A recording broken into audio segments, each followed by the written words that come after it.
Shalom Bapak Ibu Saudara yang dikasihi Tuhan. Seri pengajaran hari ini berjudul Menghidupkan Roh.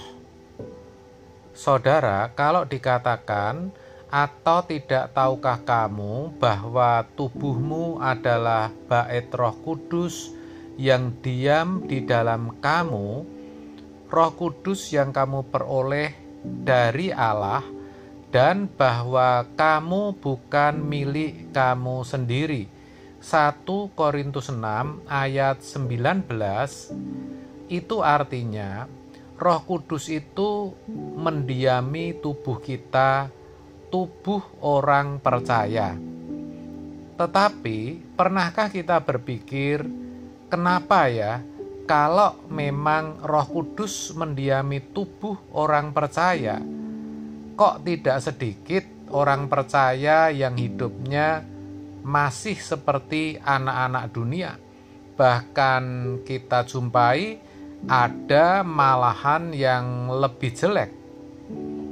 Sebenarnya itu karena orang yang bersangkutan sudah sangat sering melakukan perbuatan yang mendukakan Roh Kudus, sehingga Roh Kudus tidak bisa lagi berkarya atau menuntun hidup orang tersebut.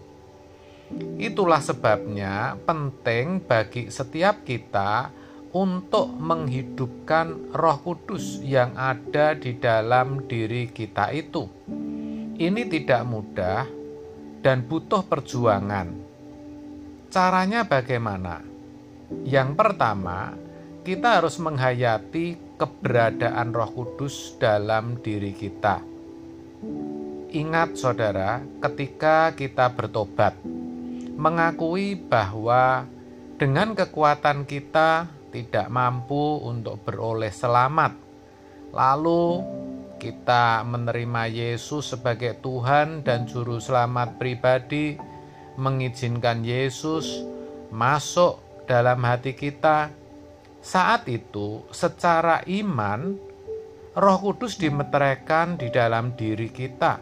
Efesus 1 ayat 13. Lalu kita menerimanya juga dengan iman. Ini harus dihayati.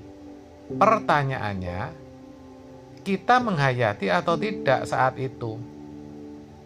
Kalau jujur, pada umumnya tidak. Ada yang karena tidak tahu, karena tidak diberi pengertian yang cukup. Ada yang memang hanya mengikuti liturgi, diminta menirukan kalimat yang diucapkan hamba Tuhan sebagai pembimbingnya, ya ditirukan tanpa penghayatan sama sekali. Yang penting setelah itu pergi ke gereja tiap minggu. Padahal penghayatan akan keberadaan Roh Kudus ini penting dan merupakan langkah awal untuk menghidupkan roh. Yang kedua, kita harus menyadari betul bahwa Roh Kudus itu merupakan representasi atau yang mewakili Bapa dan Tuhan Yesus dalam diri kita. Kalau kita sadar akan hal itu, maka kita pasti akan merawat tubuh kita dengan baik. Makan teratur, tidur cukup, berolahraga, dan merawat tubuh jasmani kita sedemikian rupa supaya bisa menjadi tempat yang nyaman bagi Allah untuk tinggal. Kita juga pasti akan menjaga hidup kita tetap kudus, sebab kita tahu yang namanya Roh Kudus itu pasti kudus, seperti dituliskan dalam 1 Petrus 1 ayat 16. Kuduslah kamu sebab aku kudus. Sayangnya, banyak orang Kristen yang menyepelekan hal ini.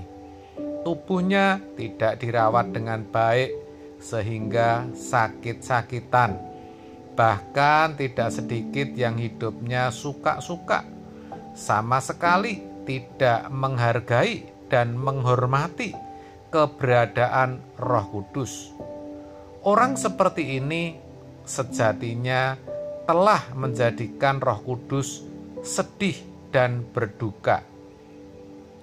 Jadi, kalau kita mau menghidupkan roh, kita harus menyadari betul bahwa Roh Kudus itu merupakan perwakilan daripada Allah dan Tuhan Yesus di dalam diri kita.